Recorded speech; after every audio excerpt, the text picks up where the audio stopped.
To give you a little update on the book that I'm reading. It's actually day 3 of me reading it. I'm almost halfway through it. I'm at page 277 and it has 600 pages, so that's how much far I'm in.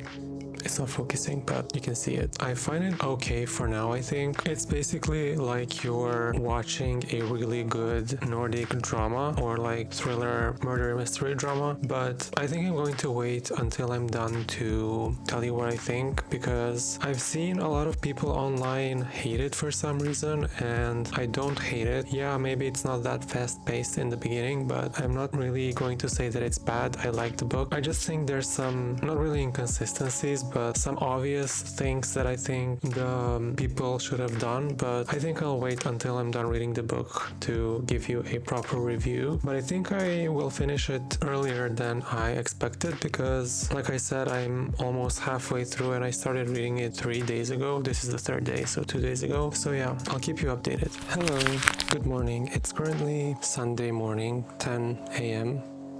and I have my coffee in my new favorite cup that I bought. It's really nice. I really like the ribbed glass, which you probably can't see, but I will put some clips, or you will probably see them before this clip, so you'll know how it looks like. But I wanted to talk about the book that I was reading in this video, which is The Root of Evil. It's basically a Nordic crime thriller, murder mystery, police type of book, and it's basically about a inspector who gets letters from the killer who he is going to kill, and it's the inspector's and the police's job to find out where the victims are before they get killed. So it's very interesting. It's written in 2 points of view, so present times from the inspector's point of view, and then a couple of years back from the killer's point of view, because the killer was keeping a journal. So it's very interesting. Like I said in the previous clip, I did see that people didn't really like this book online, and I think it had like 3.5 or 3.9 on, I'm not really sure if I was seeing Storygraph or Goodreads, and I also did see that people thought the ending was kind of underwhelming, which I also agree. But I think, was it really necessary to write 600 pages? I think no, because this is really not the War and Peace type of literature. This is like something you read for fun and to be entertained and to be thrilled and enjoy a mystery. which I did buy this book for those purposes. I wanted to be entertained and I wanted to read a good mystery book, but some questions I still have unanswered. I did decide that I'm not going to read the rest because when I bought this book originally, I didn't know that it was part of a series, and it turns out that it's like a 5-part series or something like that, and this is the second book. But the good thing is that you can read them without reading the previous books, or at least the first book, because it's essentially every book has its own like crime that needs to be solved, so it's basically okay if you don't read the other books. So I did get the digital version of the first book because I couldn't find it anywhere in my bookstores, but I decided after finishing this that I'm not going to read it because as much as I was entertained and I enjoyed this story, I just think that I may read those types of books, or these books to be exact, when I'm like really bored and have nothing to read, but it's not really something that I would pick up, like I have to read, if you get what I mean. So basically I think I gave it like 3.5, and yeah, like I said, have some like questions, some obvious things that the police didn't do or stuff like that, but I guess that's why it has 600 pages, because some of the things aren't really, if they did them, the book would be like 50 pages long. So I don't really know what else to say. I mean, it's a fun book. If you like reading Nordic mysteries, you should definitely read it, but be prepared for, I don't know what, honestly. I mean, I read this in like 3.5 days, I would say. It's a very fast read, even though it's very long, so don't be discouraged by the number of pages. Anyways, I also wanted to talk about some of the other books that I have. I actually have this Dark Water, which is a collection of short stories. It's Japanese short horror stories, and I think I'm about half through the book, but I didn't finish it. I started reading this last year and I never finished it. I think I read like a couple of stories. Yeah, I'm on the 5th one, and it's very interesting. It's entertaining if you like horror stories that are similar to like Japanese horror shows. It's interesting in that sense, so I think I'm just going to finish reading this before I start reading a new book. But I also want to read Confessions of a Mask by Yukio Mishima. I read his other book, The Sailor Who Fell from Grace with the Sea, and I really liked that book, but it was also very hard emotionally to read, and I have this like Penguin Classics edition, and it's a short book, so I'm hoping that it's not as hard on your mind to read, so I can get through it quickly. And I also have 2 books that I've been wanting to read, but I think I will actually save this for autumn time or around Halloween. It's the Penguin Book of Witches, and it's basically short stories dating back to the 1500s regarding like the trials and witchcraft in general. So it's basically like logs and conversations and like letters and stuff like that regarding witches, and I'm assuming it's in let's see, yeah, it's in England and in Virginia and Massachusetts and stuff like that. So I'm very excited to read this, and yeah, that's basically it. And the last thing I have here is actually the first book of The Witcher, which has this disgusting Netflix sticker on it, but I still have it. I actually really wanted to get back into The Witcher. I only read the first book a couple of years ago, and I obviously really liked it. I'm a big fan of The Witcher because I discovered the video games first, and then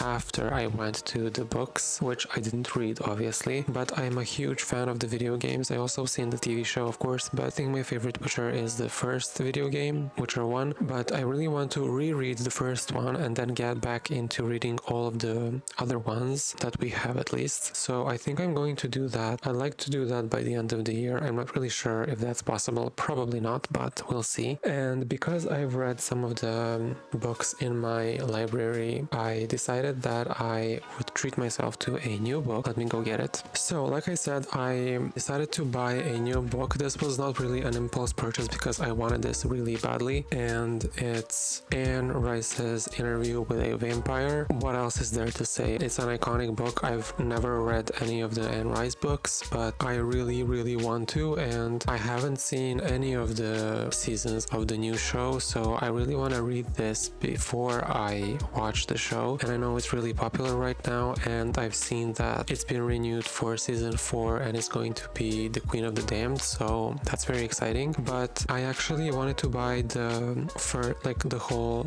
trilogy online, and I found them, but then I saw that my bookstore that I usually go to to got the like re-release of the first book, and you can see it has this now a major TV series sticker, which I don't like, but it's there. So I decided to buy it in person because I didn't want to wait for the books to arrive. So I'm just going to get the rest of them online probably because they didn't have them at the shop. So yeah, that's basically it. Those are the books that I'm reading or have read, and I will keep you updated as I go. I'm not really sure, like I said, which I'm going to read first. I'm definitely going to read this like in between because it's not mentally draining, it's just like short stories. I will keep you posted in the next video probably.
Hello, it's currently Tuesday morning, so it's been a couple of days since I did the last update, but I did want to give another one because I finished the Dark Water book that I talked about in the previous clip. So I think I said about 150 pages left, so it wasn't that much until the end, but I did finish it, and honestly I really liked it. I'm not sure if you can see on the camera, but it says here from the best-selling author of Ring, so I'm sure that if you like horror, you're familiar with Ring and the Ring movies, the franchise. So this is basically, I think I mentioned in the other clip that this is a collection of short stories. All the stories in the book have to do something with water, so it's very masterfully written and it's very psychological horror, I would say. It's not like gore, jump scare horror that you would expect, but it's intense. It makes you feel a certain way while you're reading it. If you enjoy horror in general or thrillers, I would definitely recommend this book. I'm a person who likes horror a lot, so I will definitely be looking for other pieces by this author because I'm really interested how he writes his other books because I've never read them, even though I am a very big fan of the Ring movies. I'm not going to spoil too much regarding the book, but I did really enjoy the last two stories, so not the epilogue because it has an epilogue. So the last two stories, one is about a group of actors who basically have to prepare for this grand play opening and play week. I'm not going to spoil too much because if I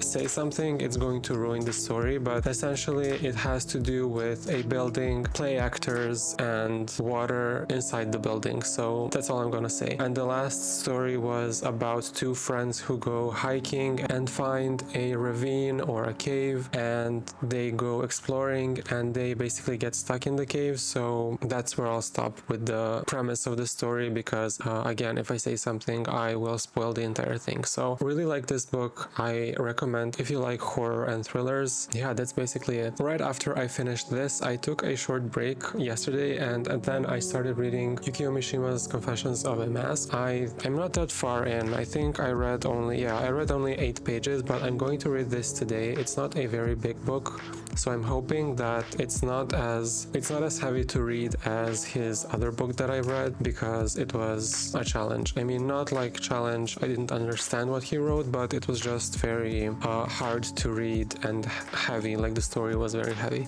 So I hope that I can get through this much quicker, and then after that I'm really excited. I'm probably going to start I think I'm going to save The Witcher for when I finish the Interview with a Vampire, because I want to delve into Witcher, like the whole series. So I think I'm going to save that for last, but I definitely want to go and buy some more books now that I've read the majority of my TBR list at home. Actually, I think I've read most of it. I have only 2 books left, I think, not counting The Witcher and the Interview with a Vampire, but actually no. I'm looking at my bookshelf now and I have 2 or 3 books that I need to read before I should actually buy something, but I'm not going to overwhelm myself. I'm just going to continue reading what I have, and I'll give you an update probably in some of the next videos, because I'm obviously not going to read everything during this week. So I'm really excited for this. It's not focusing for some reason, but I hope you can see it. I'm really excited because the way Yukio Mishima writes is very interesting. It's very special to him, and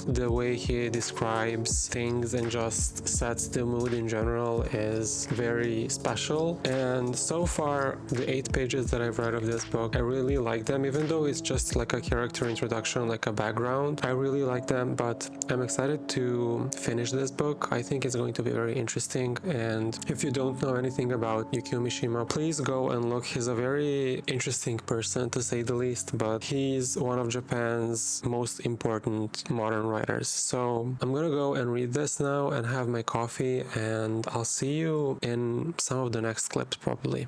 Okay, I know I said I'm going to read this book, but actually I think I'm just going to finish my coffee and watch Charmed. It's crazy, but I started rewatching Charmed a couple of days ago, and I think I'm on season 1, but I think it's been, I don't know how many years. It can't be 20, but I think it's been at least like between 15 and 20 years since I've seen Charmed, which is crazy. I was very little when it was airing, but my brother used to watch Charmed, so I watched it with him, and I've just been itching to rewatch it again, and I think it's the perfect time since, you know, Summerween and everything. But I'm really excited to watch it again. Like, it's all I can think about, and I've just been watching it every day. So I think that's going to be my life for who knows, like the next period, because I want to rewatch the whole TV show. I've never watched the reboot or whatever it is. I know that there's like a Charmed from 2018, but I don't know anything about it. So if you've watched it or know anything regarding the show, please tell me, because if you like it, I honestly don't know how I feel about those reboots in general. So I'm not going to watch it until I rewatch the whole like original Charmed, which is going to be interesting, but I'm going through it very quickly. I'm on episode 13 and it has 22. The first season has 22 episodes, so I think I'm going to like